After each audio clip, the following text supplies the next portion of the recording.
మీకు ఈ వీడియో నచ్చినట్టయితే లైక్ చేయండి, షేర్ చేయండి, సబ్స్క్రైబ్ చేయండి. రెగ్యులర్ నోటిఫికేషన్స్ కోసం బెల్ బటన్ని ప్రెస్ చేయండి. والصلاة والسلام على أشرف الخلق أجمعين سيدنا ومولانا محمد وعلى آله وصحبه ومن تبعه إلى يوم الدين. سبحانك لا علم لنا إلا ما علمتنا إنك أنت العليم الحكيم. رب اشرح لي صدري ويسر لي أمري واحلل عقدة من لساني يفقهوا قولي. Kullu amrin zibalin, semua amal yang baik walam yubda bilhamdulillah, tidak dimulai dengan alhamdulillah, fahuwa aqta, maka amal itu putus, tidak dapat dibawa sebagai bekal menghadap Allah. Kita tidak ingin amal kita pada malam hari ini putus, maka kita awali dengan alhamdulillahi rabbil alamin. Setiap majlis kalau tidak disebut selawat, maka majlis itu anta najifah, majlis bangkai, busuk dan berbau. Kita tidak ingin majlis kita yang ramai meriah pada malam hari ini dikatakan majlis bangkai.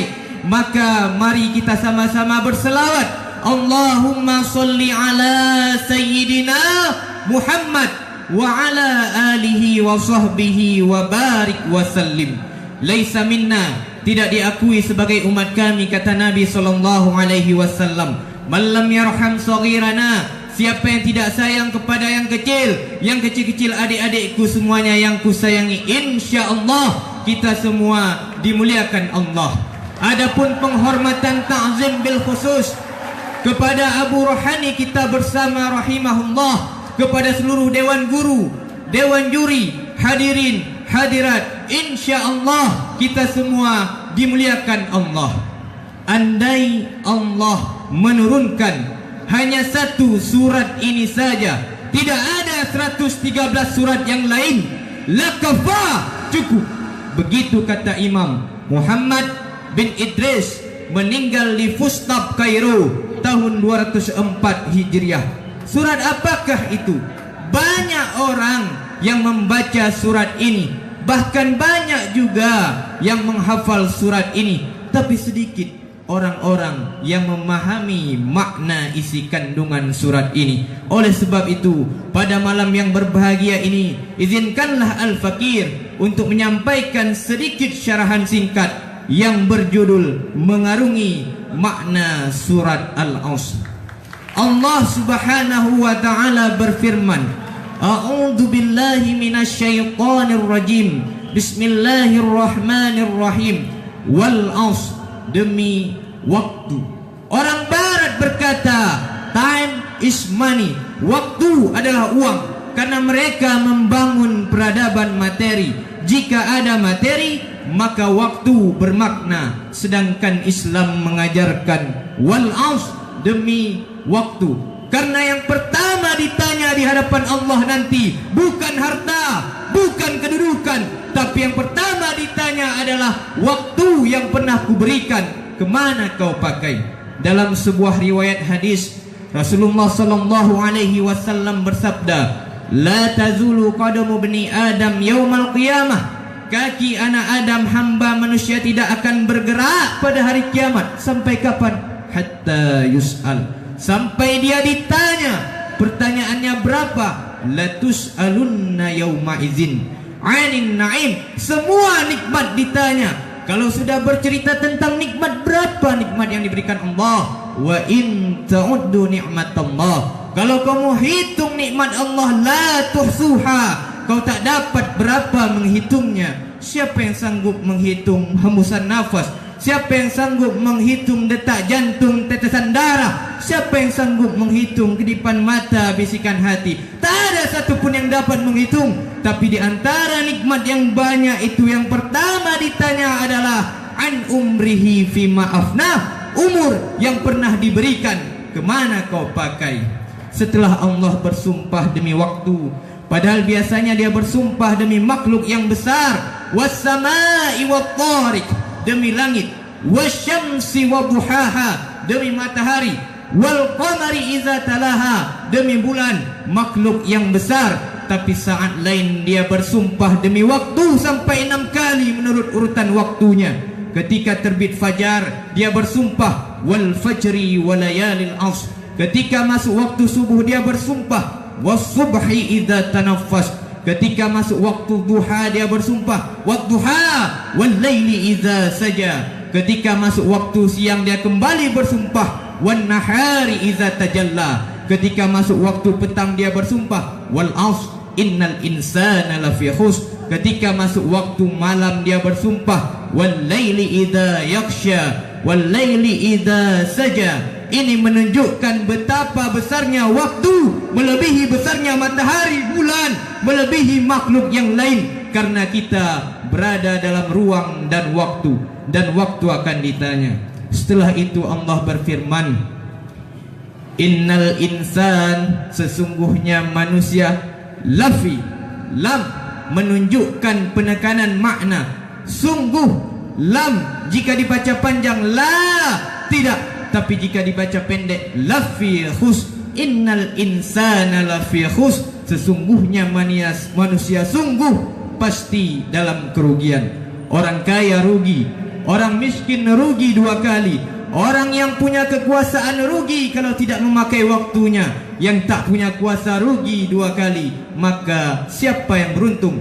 Innal insan, insan diambil dari kata uns, jinak. Mengapa manusia ini disebut jinak? Lawan dari kata bahimah, hewan yang tidak ada jinak pada dirinya, liar, menerkam. Maka manusia yang tak jinak kepada hukum Allah, dia tak tunduk, dia dikatakan ulaika kal an'am, mereka sama seperti binatang, balhum adal, bahkan tak lebih bermakna dari binatang.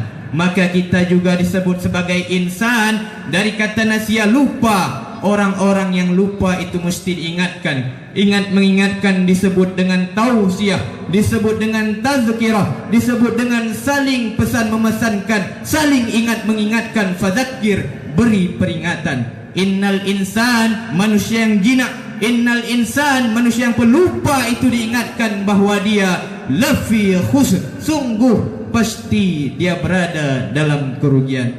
Hadirin hadirat yang dimuliakan Allah, apakah semuanya rugi? Ada pengecualian. Ini bukan no exception, illa kecuali. Siapa yang tak masuk dalam yang rugi itu? Illal ladzina amanu, kecuali orang-orang yang beriman. Apa itu iman? Iman menurut Ahlus Sunnah wal Jamaah, at-tasdiqu bil qalbi, dibenarkan oleh hati. Cukupkah hati saja? Tidak. Al-iqraru bil lisan, diucapkan dengan lidah. Maka bagi mu'allaf masuk Islam disaksikan orang beriman, dia bersyahadat asyhadu an la ilaha illallah. Cukupkah hanya itu? Tidak. Karena banyak yang percaya kepada Allah tapi menolak Muhammad, maka disertai dengan asyhadu anna Muhammadan Rasulullah. Itu yang diulang dalam azan, itu juga yang diulang dalam iqamah, itu juga yang diulang lagi dalam tasyahud awal, itu juga yang diulang lagi dalam tasyahud akhir, bahkan dalam ucapan zahir dan batin. Kita selalu menyertai dia, tak nampak di pelupuk mata, tapi kita ucapkan salam kepadanya, assalamu alayka ya Rasulullah. Lalu kemudian setelah orang beriman, tak cukup dengan hati, disertai dengan lidah. Wal amalu bil arkan, anggota tubuhnya ikut beramal. Amal apa yang dimaksud? Barulah Allah berkata wa amilus solihat, orang-orang yang beramal soleh. Orang selalu menyangka amal soleh itu puasa, maka banyak puasa Senin Kamis. Orang menyangka amal soleh itu zakat, maka dia banyak bayar zakat fitrah, zakat mal. Orang menyangka amal soleh itu adalah baca Quran, khatam Quran. Betul, tidak salah, itu semua amal soleh. Tapi makna amal soleh yang umum adalah semua perbuatan yang dilandasi dengan iman. Kalaulah orang beriman tidak mengkotak-kotakkan amal, di masjid ibadah, di luar masjid tidak ibadah, di tanah suci ibadah, di kampung halaman tidak ibadah, bersama keluarga ibadah, bersama anak istri tidak ibadah, padahal semuanya bernilai ibadah. WC tempat setan, najis, kotor, tapi bagi orang beriman dia bernilai ibadah. Karena ketika dia langkahkan kaki kiri, dia ucapkan Allahumma inni a'udzubika minal khubusi wal khaba'is. Makan, semua orang makan. Ada yang tak makan? Semua orang makan. Tapi makan orang beriman berubah menjadi ibadah. Karena ketika itu dia ucapkan Bismillah. Ya ghulam, wahai anak kecil, Samillah, sebut nama Allah. Kul mimma yalik, makan apa yang dekat pada dirimu. Menyebut nama Allah menyebabkan tradisi, kebiasaan, rutinitas berubah menjadi ibadah. Hadirin hadirat yang dimuliakan Allah, setelah orang beriman dan beramal soleh, cukupkah dirinya saja yang beramal soleh? Orang beriman tidak egois. Yang penting saya solat, yang penting saya puasa, yang penting saya tidak minum khamar, yang penting saya tidak berzina. Orang beriman tidak egois. Maka ayat itu dilanjutkan dengan watawasau bil haqq, saling pesan memesankan, saling menyampaikan wasiat, saling mengajak. Oh sahabatku, oh kawanku, oh tetanggaku, oh anak buahku, oh orang-orang yang berada di bawah kekuasaanku, illal ladzina amanu wa amilus solihat wa tawasau bil haqq. Ini benar, ini salah. Wa tawasau bis sabr. Tunjukkan dulu mana hak mana batil. Kita selalu meminta kepada Allah, Allahumma arinal haqqa haqqa. Ya Allah, tunjukkan pada kami bahawa yang hak itu benar. Warzuqna tiba'ah, berikan kami kekuatan untuk mengikutinya. Wa arinal batila batila, tampakkan, tunjukkan, perlihatkan bahawa yang batil itu salah. Ketika orang tidak dapat membedakan mana hak, mana batil, mana bengkok, mana lurus, mana hitam, mana putih, yang batil dia sangka betul, yang betul dia katakan batil. Maka pertama pesan watawasau bil haq, saling pesan memesankan, saling ingat mengingatkan tentang hak kebenaran. Setelah itu barulah sabar. Watawasau bis sabr, sabar ketika kematian, sabar ketika kesakitan, sabar ketika kebakaran, sabar ketika kehilangan. Bukan itu yang dimaksud. Itu sabar level 3. Sabar memperjuangkan kebenaran, sabar bangun di tengah malam melawan kantu, sabar melawan ajakan untuk memakan haram. Itu dulu dikatakan sabar. Hari ini bila orang menolak harta yang banyak, mungkin dia tak dikatakan sabar. Kawan-kawannya berkata, kau bodoh, ini kesempatan, kenapa tak kau ambil? Tapi Al-Quran berkata, watawasau bil haqq. Setelah kau tahu ini benar, itu salah, maka kau memperjuangkan dia. Kau perjuangkan dengan segenap kemampuanmu, menahankan diri dari sumpah serapah kucilan orang. Maka saat itu kau masuk dalam golongan watawasau bis sabr. Hadirin hadirat yang dimuliakan Allah, andai surat ini saja yang turun, cukuplah. Kenapa demikian? Karena surat lain merupakan penjabaran dari wal aus, innal insana lafi khusr illal ladzina amanu wa amilus solihat wa tawasau bil haqq wa tawasau bis sabr.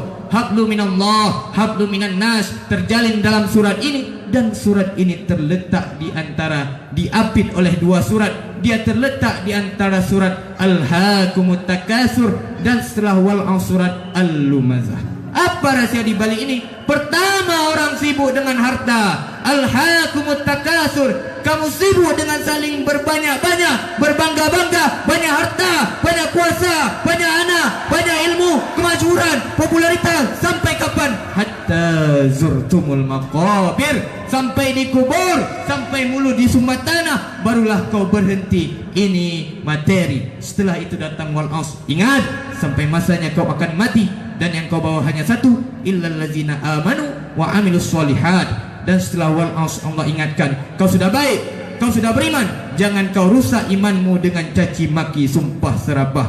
Wailul likulli humazatil lumazah, celaka orang yang menyumpah serapah, caci maki. Sedekahnya rajin, infaknya rajin, tapi kata-katanya kasar. La tubtilu shadaqatikum, jangan kau batalkan perbuatan baikmu bil manni wal adza, mengungkit-ungkit, mengungkap-ungkap, menyakiti hati orang lain. Qaulun ma'rufun, ucapan yang baik, wa maghfiratun, pemberian maaf, khairun, lebih baik, min shadaqatin, daripada perbuatan baik tapi yatsba'u adza, diiringi dengan kata-kata, ucapan menyakiti hati orang lain.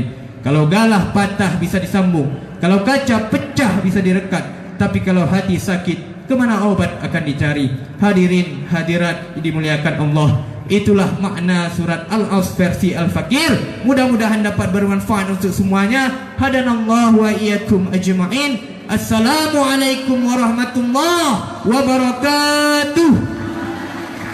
Waalaikumsalam warahmatullahi wabarakatuh. Baik. Maybe you should pull the fucking trigger. Pull the trigger. Ain't nobody gonna do for you. Pull